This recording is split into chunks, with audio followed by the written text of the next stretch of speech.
오늘 본문을 가지고 주의 도로 말미암아라는 제목으로 말씀을 나누겠습니다. 바울은 3차 전도 여행 가운데 이제 에베소에 들렸죠. 지난주에 우리가 에베소 말씀을 나눴습니다. 에베소에서 바울은 3년여 가까운 시간 동안에 복음을 전하게 됩니다. 그리고 그곳에서 놀라운 부흥의 역사를 경험하죠. 그러고 나서 이제 마게도냐와 아가야를 갔다가 이제 예루살렘에 다시 정반대로 갔다가 로마로 가고자 하는 뜻을 가지게 됩니다. 그런데 지난주 본문 22절을 보면 바울은 마게도냐와 아가야에 아직 가지를 않습니다. 대신에 동역자 디모데와 에라스도를 먼저 보내게 되죠. 그리고 자신은 에베소에서 며칠을 더 유하게 됩니다. 며칠을 더 머물게 된 거죠. 바울이 에베소를 떠나서 바로 이제 로마의 길을 준비하기 위하여서 갈 수도 있는데 에베소에 잠시 더 머물렀던 이유가 있습니다. 고린도전서 16장 8절에서 9절에 이렇게 말합니다. 내가 오순절까지 에베소에 머물러 함은 내게 광대하고 유효한 문이 열렸으나 대적하는 자가 많음이라. 로마를 향한 복음의 문이 이제 어느 정도 조금씩 열리는 것을 본인도 체감을 했습니다. 하나님께서 이제 슬슬 때가 되게 하시는구나. 그런데도 불구하고 에베소에 그대로 머물러 있었던 이유는 대적자들이 많았기 때문이다. 이렇게 말합니다. 대적자. 에베소에 일어난 대적자들로 인하여서 잠시 더 시간을 더 멈추고 에베소의 일을 정리를 해야 했던 거죠. 에베소의 대적자들의 일, 그 내용이 오늘 본문에 등장하는 내용입니다. 23절에 먼저 이렇게 말하죠. 그때쯤 되어 이 도로 말미암아 적지 않은 소동이 있었다. 바울이 전한 말씀이 힘이 있어서 흥왕하고 세력을 얻고 부흥을 하게 됩니다. 그런데 그 부흥에 반대하여 큰 소동이 일어나게 되었죠. 지난주에 말씀을 나눈 것처럼 반드시 부흥이 있으면 거기에 저항하는 세력들이 반드시 일어납니다. 정확하게 23절에 보면은 큰 소동, 적지 않은 큰 소동이 일어나게 되죠. 그런데 여러분, 이 소동의 원인이 무엇이냐? 이 도로 말미암아 발생했다라고 합니다. 소동의 원인이 사실은 바울이 전한 복음입니다. 복음. 그런데 특별하게 누가는 이 복음을 도라고 표현하죠. 도. 영어 성경으로 보면은 the way라고 표현이 됩니다. 그 길. 사도행전에서 도라고 표현하는 것 총 7번 이상이나 나옵니다. 누가는 예수님의 복음도 쓰지만 그의 도, 그의 길 이렇게 표현을 자주 했습니다. 여러분, 길이라고 해서 모든 길이 다 좋은 길은 아닙니다. 길이라고 해서 모든 게 다 유익한 길은 아닙니다. 길은 출발자로 하여금 목적지에 이르게 하여야 진정한 길이죠. 그런데 에베소 사람들은 당시 자신들이 만들어 놓은 길이 있었습니다. 사람이 만든 길, 우상 숭배와 미신을 만든 길을 따라가고 있었죠.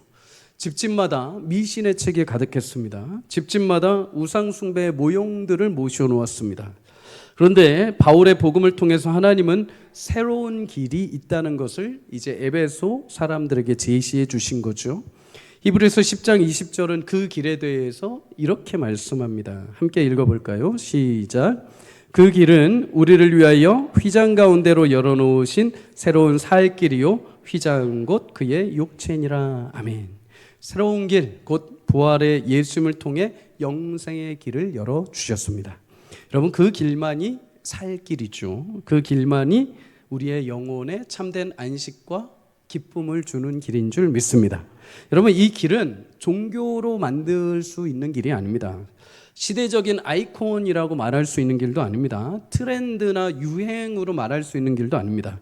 모든 인류의 유일한 진리입니다. 그래서 누가는 이것을 트렌드다, 유행이다 말하지 않고 이 도, 다시 말해 곧 우리 인생의 유일한 길이다라고 표현을 합니다. 여러분, 사람들이 여러 가지 염려와 고독과 불안에 휩싸여 사는 이유가 무엇입니까? 참된 길을 찾지 못했기 때문이죠. 생명의 길을 찾고 싶어서 이 길 저 길 찾아 헤매다가 이건가 보다 하고서 딱 결정하고 갔는데 그게 진짜 만족을 주는 길이 아닌 것입니다. 그래서 실망하고 다시 돌아와서 또 다른 길을 찾아내기 시작을 하는 거죠. 우리에게 유일하게 흔들리지 않는 생명의 길이 되어주시는 분은 딱 한 분입니다. 예수님이신 줄 믿습니다. 여러분, 예수님만이 인생의 유일한 진리요 생명의 길이 되심을 믿으시기를 축복합니다. 마태복음 7장에 예수님은 그 길이 들어가는 문이 굉장히 좁다라고 말씀을 하십니다. 그래서 사람들이 그 길을 가려 한다, 안 가려 한다? 잘 안 가려 한다라고 말씀하십니다. 대신에 옆에 있는 넓은 문을 통해서 길을 들어가려고 한다는 거죠. 우리도 그런 유혹에 마주할 때가 있습니다. 그럴 때마다 우리는 여러분 길의 넓이, 문의 크기를 보아서는 절대 안 됩니다. 길이 아무리 넓고 문이 화려해 보인다 하더라도 그 문을 열고 들어와서 그 길을 간 끝에 낭떠러지가 있다면 여러분 그것은 잘못된 길이죠. 반면 아무리 좁은 자갈길이라 하더라도 문이 아무리 좁아서 들어가기도 너무 불편하고 문 열고 들어갈 때 왜 이렇게 좁아라고 하는 문이라 하더라도 그 문을 들어가서 그 길을 쭉 걸어가서 그곳이 마지막에 생명의 길로 인도한다면 그 길은 참된 길이 되는 것입니다. 여러분 길의 넓이를 보지 마십시오. 그 길이 아스팔트인지 꽃길인지 보지 마십시오. 여러분 그 길이 대로인지 남들한테 자랑할 만한 길인지 그걸로 판단하지 마십시오. 여러분 그 길의 끝에 무엇이 있는지를 바라보십시오. 바울은 길의 크기나 종류를 따지지 않았습니다. 로마의 길, 로마의 대로가 그렇게 화창하게 멀리까지 퍼져나가 있는데 로마의 길을 굳이 고집하지 않고 산악으로 다니고 물길로 다니고 백길로 다니고 했습니다.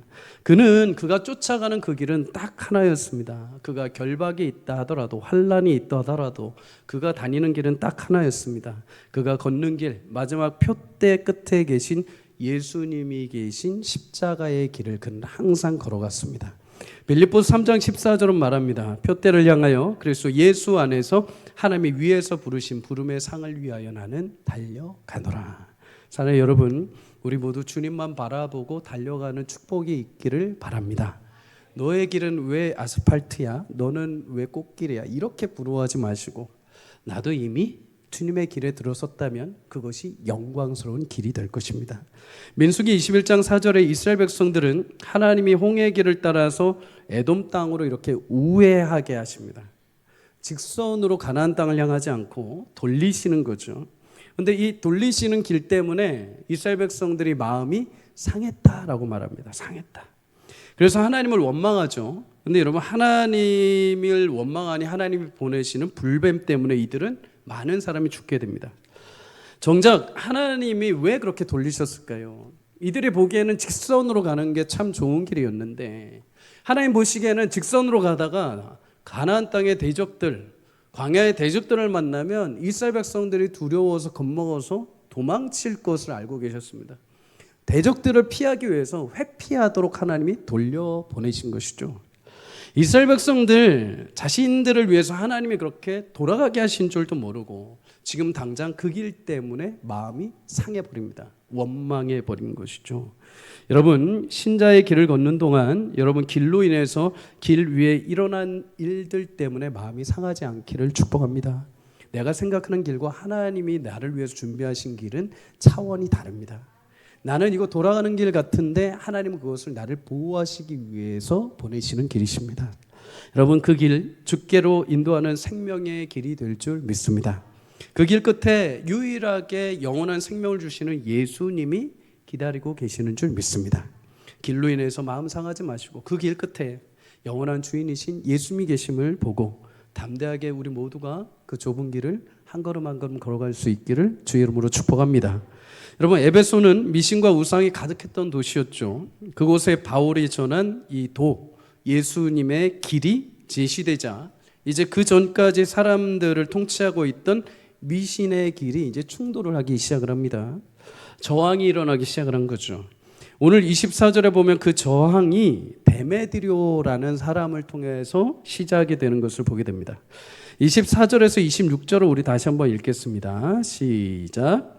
즉 데메드리오라 하는 어떤 은장색이 은으로 아데미의 신상 모형을 만들어 직공들에게 적지 않은 벌이를 하게 하더니 그가 그 직공들과 그러한 영업하는 자들을 모아 이르되 여러분도 알거니와 우리의 풍족한 생활이 이 생업에 있는데 이 바울이 에베소뿐 아니라 거기 전 아시아를 통하여 수많은 사람을 권유하여 말하되 사람의 손으로 만든 것들은 신이 아니라 하니 이는 그대들도 보고 들은 것이라. 아멘. 여러분, 소동은 그냥 일어나지 않습니다. 반드시 소동을 일으키는 주범이 있습니다. 원흉이 있습니다. 그가 데메드리오라는 사람이라고 하죠. 그는 은을 가지고 에베소의 대표적인 여신인 아데미 신상을 은으로 만드는 세공업자였습니다. 에베소 도시는 당시에 아데미 신전을 관리하기 위해서 매년마다 12명의 신전지기를 임명했습니다. 그 중에 세공업자도 포함이 되었습니다. 그래서 그 안에 모든 도구도 관리하게 하고 매년마다 아데미 신전을 관리하면서 아데미 신전을 본따서 그 우상 모형을 만들도록 제시를 한 거죠. 그에게 가장 중요했던 일 중에 하나는 아데미 여신이 있는 신전을 잘 은으로 만들어 가지고 많은 사람들에게 판매하게 하는 것입니다. 동남아 불교 국가를 단기 선교나 여행 가보신 분들은 아마 보셨을 겁니다. 이렇게 판매점에 가면은 항상 빠지지 않는 것들이 있죠. 불교 사원 모형, 아니면은 부처 모형, 아니면은 그 나라가 섬기고 좋아하는 코끼리나 뭐 이런 모형들이 있습니다. 동물 모형들이 있습니다. 집집마다 가보면은 그런 모형들을 집에다가 잘 모셔놓고 향을 피우고 이렇게 절을 하죠. 인사를 하죠. 기도를 합니다. 수호신처럼 모셔놓고 있는 겁니다. 에베소도 기념품으로 아데미 신상 모형을 각 집마다 가지고 있었습니다. 제작해서 그것을 구입해 온 거죠. 가정마다 집마다 그것을 모아놓고 수호신처럼 여겼습니다. 그러니까 여러분, 신상을 만든 사람들은 상당한 수입이 있었겠죠. 도시의 대부분의 가정이 다 그 우상을 하나씩 이상은 가지고 있었기 때문입니다. 그런데 복음이 전파되자 사람들이 이제 신상 모형을 구입하는 것을 꺼려하기 시작을 합니다. 그러다 보니 수입이 감소하기 시작을 한 거죠. 이들은 겉으로는 아데미 신전을 섬기며 아데미 여신을 향한 종교심을 막 보였습니다. 그런데 진짜 속내는 무엇이었느냐? 우상 신상을 가지고 돈벌이를 하고 있었던 거죠. 비즈니스를 하고 있었습니다. 우리 여기서 참된 기독교와 우상 종교의 차이점이 무엇인지를 볼 수 있습니다. 여러분, 참된 기독교는 그 목적이 수익 창출에 있지 않습니다. 이윤 추구에 있지 않습니다. 오직 진리를 전파하는 데 있는 줄 믿습니다. 반면 우상과 미신의 종교는 수익 창출에 있습니다. 비즈니스입니다. 수입이 많아야 됩니다. 영혼들을 책임지지 않죠. 여러분, 이단일수록 그리고 미신과 우상이 많을수록 나타나는 증상 중에 하나는 일단 먼저 모형을 많이 만듭니다. 뭔가 판매할 거리를 만들죠. 왜 그럴까요? 진리가 아니기 때문입니다. 여러분, 사람들은 진리에 끌리게 되어 있습니다. 진리에 목말라 하게 되어 있죠. 근데 그들은 처음엔 진리인 것 같았지만 진리가 아니죠. 그러니 목마를 수밖에 없죠. 그러면 다른 방법을 만들어야 됩니다. 신상을 만들든지 기념품을 만들든지 하면서 그게 마치 효력이 있는 것처럼 속여서 판매를 해야 됩니다. 그것으로 수익을 얻어야 되는 거죠. 지난주에 말씀드린 것처럼 어떤 이단은 저기 지방에 나오는 지하수를 가지고 평범한 지하수를 생명수처럼 해서 우리 교주가 기도하고 준 물이다 해서 만병통치약으로 판매도 합니다. 최근에 어떤 젊은 사이비 교주는 자신이 성령의 영감을 받아서 티셔츠를 제작했다고 합니다. 이거를 그리고 티셔츠 제작하고 반바지도 만들고 모자도 만들었다고. 그리고 이거를 사이트를 만들어 판매를 하는 겁니다. 한 벌당 10만 원, 7만 원 막 그렇게 합니다. 그냥 장사를 할 것이지 왜 주님을 들먹이는지 모르겠습니다.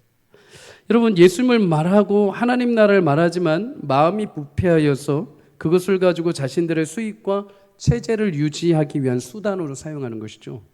디모데전서 6장 5절은 이것을 이렇게 말합니다. 마음이 부패하여지고 진리를 잃어버려 경건을 이익의 방도로 생각하는 자들의 다툼이 일어날 것이다. 처음에는 신실하게 시작했을지 모릅니다. 그러나 시간이 지나면서 진리가 왜곡되고 마음이 하나님으로부터 떠나서 사리사욕을 채우는 도구로 사용하기 시작을 한 것이죠. 사랑하는 여러분, 진리에 붙들려 있는 교회는 그런 모형들이 없습니다. 수익 창출을 위한 노력이 필요 없습니다. 그저 진리 하나면 됩니다. 지난주 본문 19장 20절은 말씀합니다. 다른 것이 아니라 주의 말씀이 힘이 있어 흥왕하였도다. 여러분, 진리 그 자체만을 전하고 그 말씀을 통해 이루시는 하나님의 역사가 드러나는 것이 참된 기독교인 줄 믿습니다. 저는 우리 교회가 영업하는 교회가 되지 않기를 바랍니다. 오직 진리를 흘려보내는 교회가 되기를 축복합니다. 말씀의 능력이 나타나는 교회가 되기를 바랍니다. 저도 우리 부목사님들도 그리고 중직자들도 영업사원이 되지 않기를 바랍니다. 돈 주는 만큼, 시간이 제한되는 만큼 하는 것이 아니라 하나님 말씀으로 영혼을 살리는 영혼 사역자들이 되기를 주의 이름으로 축복합니다. 여러분, 본문으로 돌아와서 오늘 이 사건을 통해서 우리는 사단의 특성을 몇 가지 발견할 수가 있습니다. 첫째는, 여러분, 사단은 우리의 탐심을 가지고 유혹한다는 것입니다. 데메드리오가 가장 먼저 소동을 벌이고자 한 원인이 무엇입니까? 27절에 보면 겉으로는 바울이 전한 도 때문에 아데미 신전도 무시당하고 온 아시아 천하가 아데미 여신의 위엄을 하찮게 여길까봐 여기는 종교적 신념을 막 이야기를 합니다. 그런데 정작 그 내면에는 무엇이 숨어 있습니까? 탐심이 숨어 있습니다. 베드로후서 2장 3절은 이렇게 말합니다. 그들이 탐심으로써 지어낸 말을 가지고 너희로 이득을 삼으니 그들의 심판은 옛적부터 지체하지 아니하며 그들의 멸망은 잠들지 아니하느니라.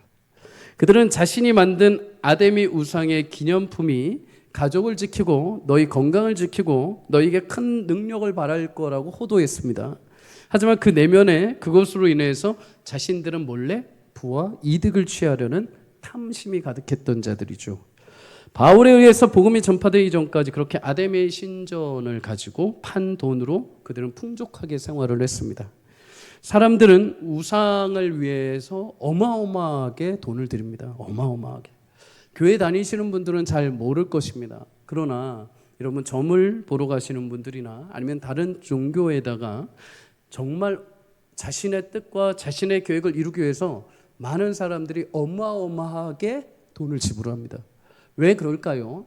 여러분, 그들은 하나님과의 관계가 아니라 자신이 물질을 드린 만큼 신이 복을 준다고 생각하기 때문입니다.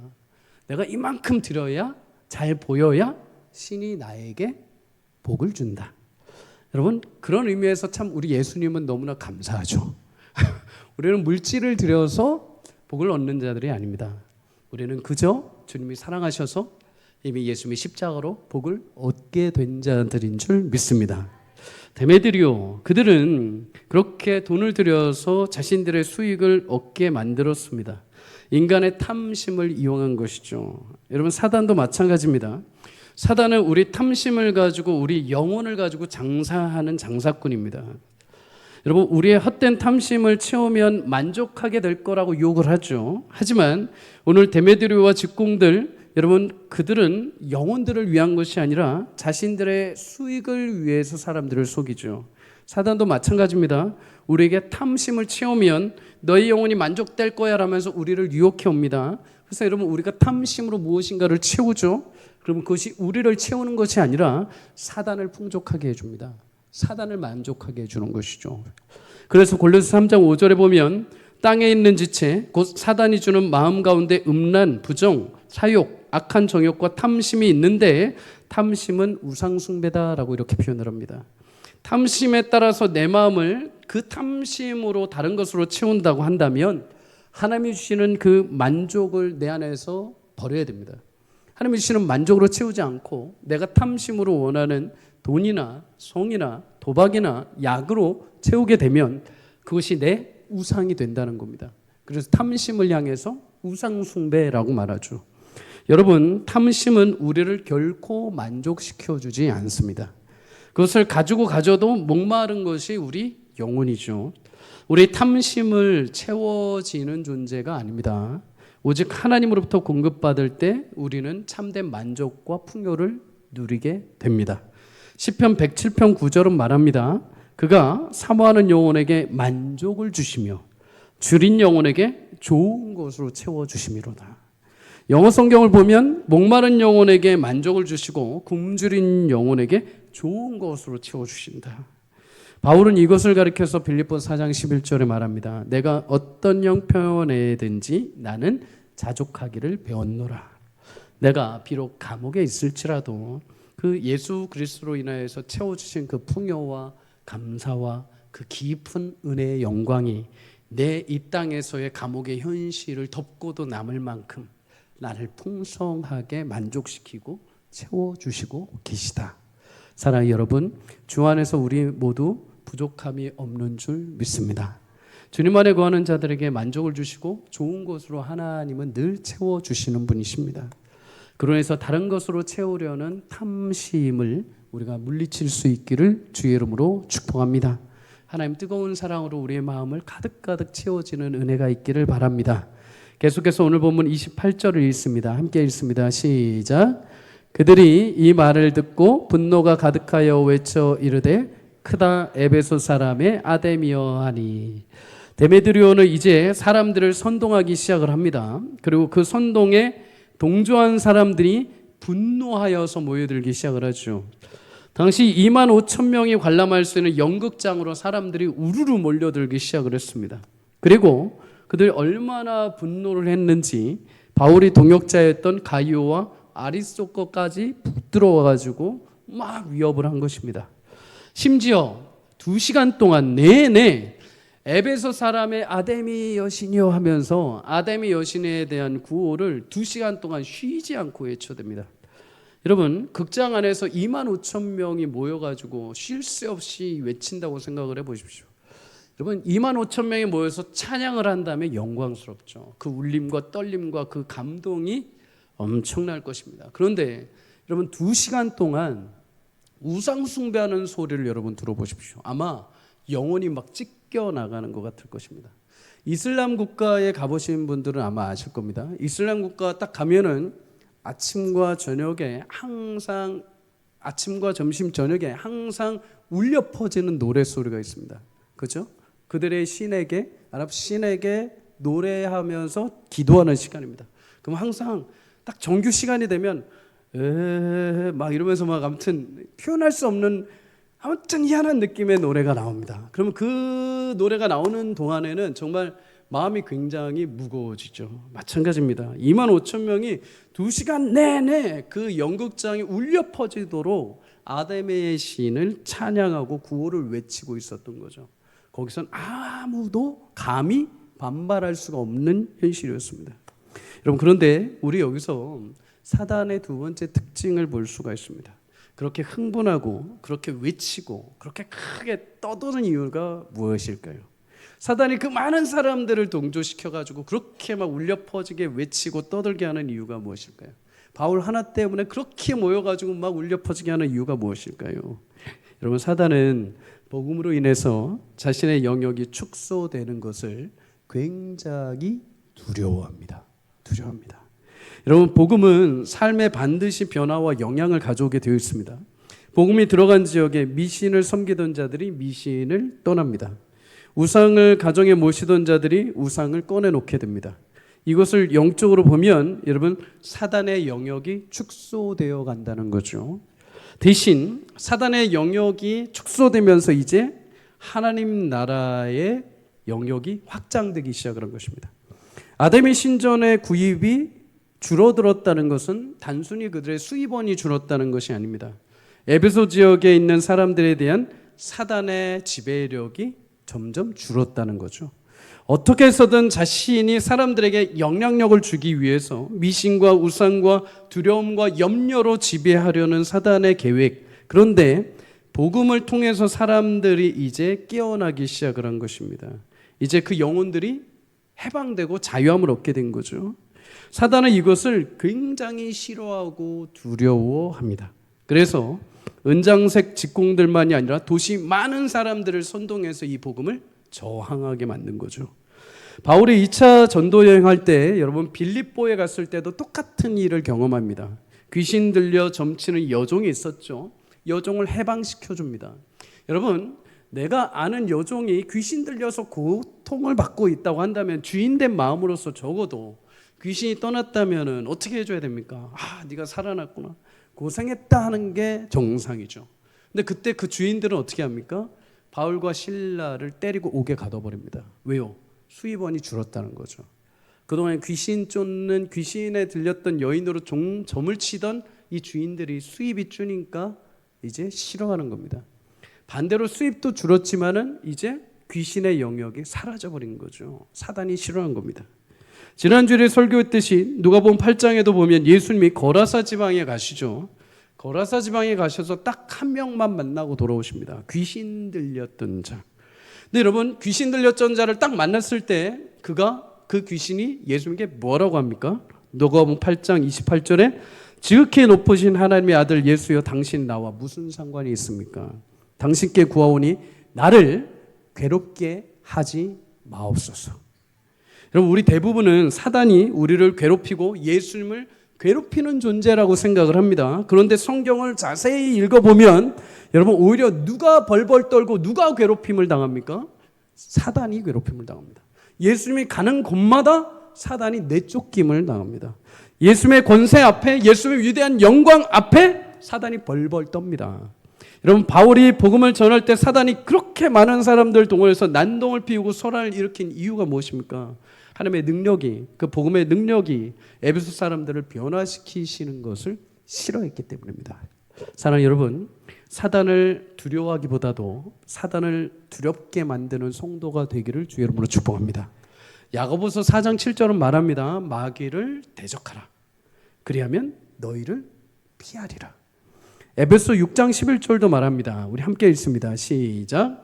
마귀의 간계를 능히 대적하기 위하여 하나님의 전신갑주를 입으라. 아멘. 하나님의 전신갑주를 취하는 모든 자는 능히 대적할 수 있는 거죠. 성령의 검 곧 주의 말씀으로 여러분 무장되어지기를 축복합니다. 깨어 기도하여 하나님의 능력을 위로부터 받기를 주 이름으로 축복합니다. 사단이 가장 바쁘게 일하는 것 중에 하나는 성도를 유혹하고 넘어뜨리는 겁니다. 유혹하고 넘어뜨리는 일, 영어로 말하면 스캔들이라고 표현을 합니다. 스캔들. 여러분, 스캔들 많이 들어보셨죠? 연예인 아니면 사회적 공인으로서 실수하거나 잘못된 일을 했을 때 이제 스캔들이 났다, 이렇게 이야기를 하죠. 좋지 않은 일에 연루될 때 스캔들이 납니다. 헬라어로 스칸달론이라고 말합니다. 원뜻은 걸림돌, 넘어지게 하는 것, 실족해 하는 것입니다. 이 원어적 의미를 더 깊이 파고 들어가면은 짐승을 잡기 위해서 덫이나 올무에 이용하는 막대기라는 뜻입니다. 사단이 가장 잘하는 일이죠. 그런데 여러분, 사단은 아무에게나 덫을 놓지 않습니다. 사단이 즐겨 찾는 고객이 있습니다. VIP, 성경과 담을 쌓은 성도들. 그들만 보면 눈이 팍 띄어가지고 VIP 쫓아옵니다. 그래서 덫을 놓습니다. 반대로 여러분, 블랙리스트에 올리는 고객이 있습니다. 말씀을 가까이 하는 성도를 두려워합니다. 말씀이신 예수님의 능력이 그 성도 안에서 역사하기 때문이죠. 그래서 감히 덫을 놓지 못합니다. 유대인들은 귀신의 왕을 가리켜서 바알세불이라고 말하죠. 바알세불. 해석하면 파리의 왕입니다. 파리의 대장입니다. 나에게 말씀이 없을 때는 여러분, 사단이 마치 우는 사자와 같이 달려드는 것처럼 보입니다. 그런데 말씀이 내 안에 가득하면 사단의 정체를 정확하게 볼 수 있죠. 파리의 왕입니다. 파리 왕. 여러분, 파리는 누구도 무서워하지 않습니다. 파리채로 그냥 잡아버리고 끝내죠. 말씀을 가까이 하는 성도들에게 사단은 사자가 아니라 파리의 왕에 불과합니다. 사랑하는 여러분, 사단은 예수님을 가장 두려워합니다. 그리고 예수님과 함께하는 성도 역시 두려워합니다. 예수님과 그 말씀이 거함으로 사단을 두렵게 하는 축복된 성도의 삶이 되기를 주의 이름으로 축복합니다. 사단에게 VIP 되지 마십시오. 사단에게 블랙리스트에 오르십시오. 하나님께서 여러분에게 주신 영광스러운 말씀이 빛날 때 사단은 여러분들에게 엄두도 내지 못할 것입니다. 여러분, 마지막으로 오늘 본문에 재미난 장면이 있습니다. 사람들이 그렇게 바울이 전한 복음을 대적하고 전도자들을 대적하기 위해 모였습니다. 그런데 32절에 그렇게 모인 자들 향해서 이렇게 말하죠. 함께 읽어봅시다. 시작. 사람들이 외쳐 어떤 이는 이런 말을 어떤 이는 저런 말을 하니 모인 무리가 분란하여 태반이나 어찌하여 모였는지 알지 못하더라. 아멘. 여기서 여러분 우리는 사단의 나라의 특성을 한 가지 볼 수 있습니다. 사단 나라 하면 사단이 세운 나라 하면 왠지 모르게 사단이 나쁜 인간은 아니죠. 나쁜 존재이긴 하지만 그래도 뭔가 완벽할 것 같고 뭔가 멋질 것 같고 뭔가 그럴듯하게 전략이 있는 것 같다라고 생각할 수 있습니다. 물론 똑똑하고 지혜로운 자이죠. 그런데 여러분 사단이 점령한 나라 오늘 우리가 볼 수 있습니다. 사단이 점령한 나라는 무질서의 나라입니다. 무질서. 오늘 연극장에 여러분 분노에 찬 사람들이 막 들어옵니다. 그런데 그들의 말이 통일되지가 않습니다. 누구는 이 말하고 누구는 저 말합니다.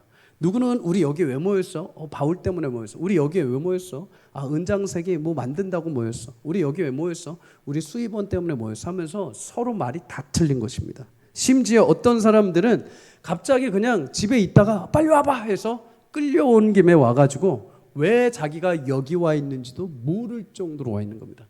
그냥 사람들이 구호 외치니까 같이 따라서 외친 것이죠. 여러분 이유가 무엇입니까? 분란하였다라고 말합니다. 분란하였다. 다시 말해 무질서했다라는 것이죠.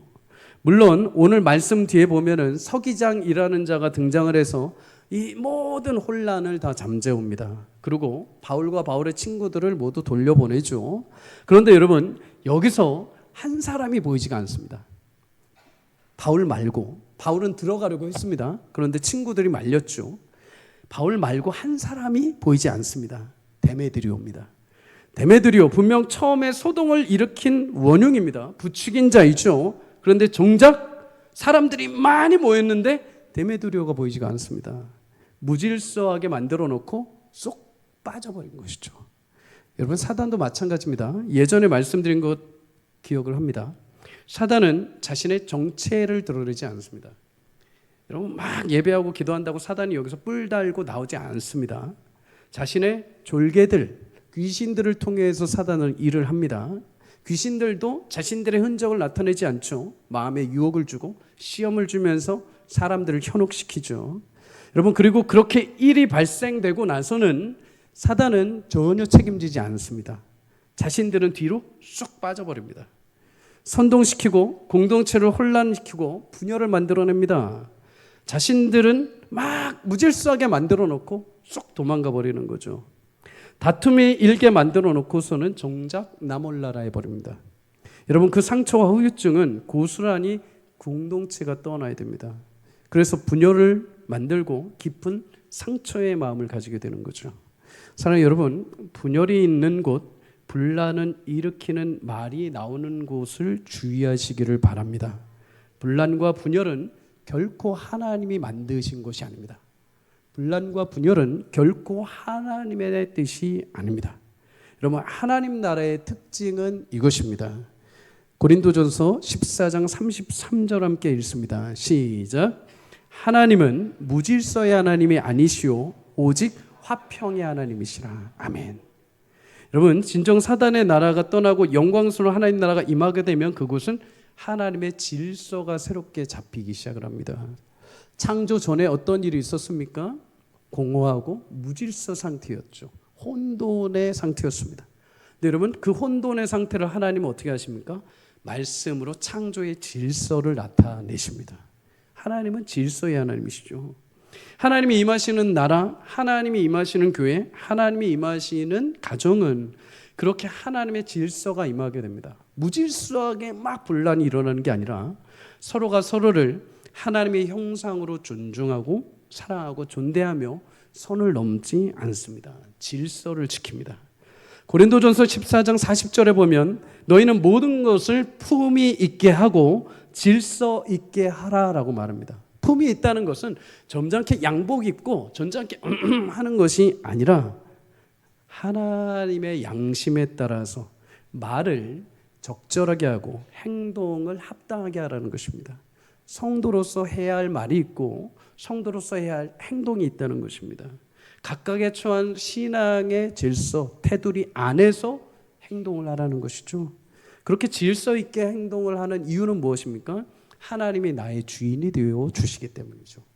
여러분, 질서 앞에 주인이 없으면은 무질서하면 내 마음대로 행동을 하기 시작을 합니다.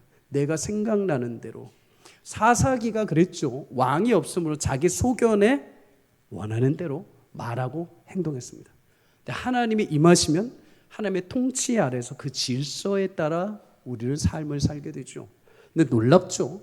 그 질서가 우리를 답답하게 만드는 것이 아니라 그 질서가 하나님의 화평을 이루게 하신다고 말합니다. 사랑하는 여러분, 삼위 하나님도 질서가 있으십니다. 성부 하나님, 성령 하나님, 성자 예수님. 이 세 분은 다 하나님이십니다. 각각 위격은 다르시지만 한 분이십니다. 그래서 우리는 신비하게 얘기하죠. 삼위일체라고 얘기하죠. 각각의 하나님이시지만 각각 고유한 권능과 능력이 똑같으시지만 서로를 침해하지 않으십니다. 서로의 질서가 있으시죠. 우리도 마찬가지입니다. 하나님이 창조하실 때 질서대로 만드셨습니다. 사람을 먼저 만든 것도 아니요. 온 우주 만물 가운데 먼저 우주를 창조하시고 별을 만드시고 사람이 살고 동물들이 살 수 있는 땅과 바다와 공중을 만드시고 나서 사람과 동식물들을 만드시죠. 하나님은 질서의 하나님이십니다. 사랑 여러분, 자연에도 질서가 있고 교회에도 질서가 있고 가정에도 질서가 있고 사업장에도 질서가 있습니다. 어느 곳이든 정해놓은 질서를 따라 움직일 때 평온하게 되죠. 신앙도 마찬가지입니다. 성도는 하나님이 정해놓으신 질서를 따라 움직일 때 하나님 나라의 화평을 이루게 될 줄 믿습니다. 하나님의 질서 아래 산다는 것, 그것은 하나님의 통치에 순응한다는 것이죠. 아담과 하와는 하나님의 통치 아래 순응할 때가 가장 행복했습니다. 죄를 짓지 않을 때. 그런데 그것을 깨뜨리죠.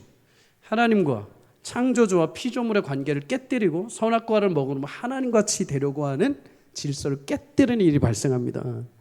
여러분, 무질서 상태로 죄를 범했을 때 평안도 빼앗기죠. 가죽옷을 입고 내쫓기게 됩니다. 무질서는 우리를 영적 벌거숭이로 만들어버립니다. 하나님의 질서 아래 살아갈 수 있기를 주의 이름으로 축복합니다. 가정 안에 우리 자녀들, 예수님이 육신의 부모에게 순종하셨던 것처럼 순종할 수 있기를 축복합니다. 하나님은 그의 백성 이스라엘을 끝까지 사랑하고 포기하지 않으셨던 것처럼 우리 사랑하는 부모님들, 자녀들이 눈앞에서 낙심된 일이 있다 하더라도 끝까지 주님 앞에 기도하며 사랑해 주시기를 축복합니다.